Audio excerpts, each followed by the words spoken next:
Hey everyone, welcome. We're going to dive into a really big idea today, the freedom to choose what you believe. It's something called liberty of conscience, and it's all about what goes on inside your heart and mind. So, what does it actually mean to be free to believe? Let's break it down. So let me ask you a question right off the bat. Think about it for a second. Can anyone really force you to believe something you just don't? I mean, a person, a government, anyone. It seems like a simple question, but it's at the absolute core of what we're talking about today. Okay, so our first section is called freedom to believe. We're going to unpack what that fancy-sounding phrase, liberty of conscience, actually means and why it's been such a huge deal for so many people throughout history. All right, so here's the definition. Liberty of conscience is basically the freedom to believe and worship based on your own choices and what makes sense to you. The bottom line, no person and no government gets to force you. This is a super important idea, a real cornerstone for countries like the United States. But here's where it gets really interesting. Not everyone has thought this freedom was a good thing. I mean, get a load of this quote from 1832. Pope Gregory XVI called it a pestilence. That's like a deadly disease. Why would he say that? Well, from his perspective, if everyone just believed whatever they wanted, it could lead to total chaos, right? It could undermine the whole state and the church. The source we're looking at brings this up to show, this hasn't always been an easy, agreed-upon idea. So, to really get this clash between freedom and control, the source tells a story. We're going to look at a tale of two different days, 2 days of worship. It's a perfect example of this whole struggle between following rules made by people and following your own gut, your own conscience. Okay, so let's walk through this timeline. The source material starts by saying the Bible's day of rest was the seventh day's Sabbath. But then, things started to change. It all kicked off back in 321 AD with Emperor Constantine. He made the very first law that said people had to rest on Sunday, which he called the Venerable Day of the Sun. Then, a little later, a bishop named Eusebius claimed that Christ had changed the day, but the source is quick to point out that he didn't offer any biblical proof for it. And it didn't stop there. Over the next few hundred years, church councils started adding punishments if you worked on Sunday. Everything from fines to being made a slave. Wild, right? And then, way later, in the 1100s, this forged message supposedly from God shows up, telling people they have to rest on Sunday and using scary stories to threaten anyone who didn't listen. So, what's the big takeaway from all that history? Well, the point the source is making is pretty clear.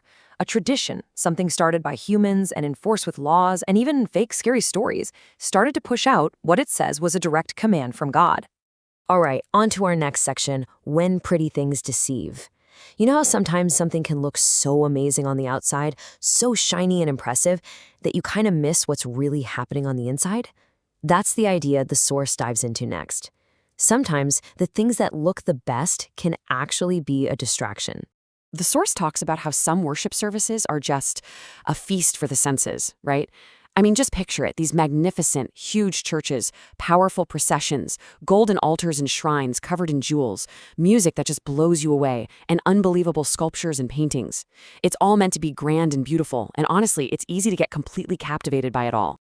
And this chart really lays out the argument the source is making. On the one hand, you've got all that outward splendor. It fascinates our senses. It appeals to our love of beauty. It's a religion full of ceremony. But the source warns that on the other hand, all that stuff can actually mock what your soul is really looking for. It can distract you from living a life of truth and hide the fact that there might not be a real, genuine connection underneath it all. And this is the real danger, according to the source. A religion that's all about the externals, the stuff you can see and hear, can be super attractive. And you might ask why? Well, because it can make people feel religious without ever having to do the hard work of actually changing their hearts. It's kind of like choosing the pretty packaging over what's actually inside. So where's all this history leading? Well, this brings us to our next section, a future conflict.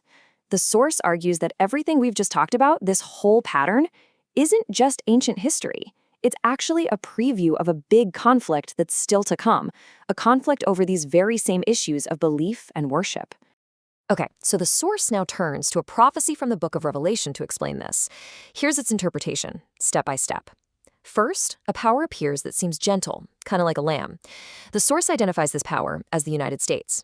Second, this power will eventually cause people to honor the first power that was mentioned in the prophecy, which the source identifies as the papacy. And how will it do that? Well, third, it will enforce Sunday observance, which the author calls the mark or sign of that first power's authority. And fourth, the end result of all this will be a massive, worldwide conflict that forces every single person to make a choice about who they're going to worship and obey. So, wow. After all that history and prophecy, the source brings everything right back home to a really personal question for each and every one of us. This is where it all lands. And here's the final crucial point the source makes. It's not just telling a story for the sake of it. It's making a direct appeal. It's saying that just following the crowd, just going along with things, well, that's not enough. The real challenge, the real call, is for everyone to dig in and understand this stuff for themselves.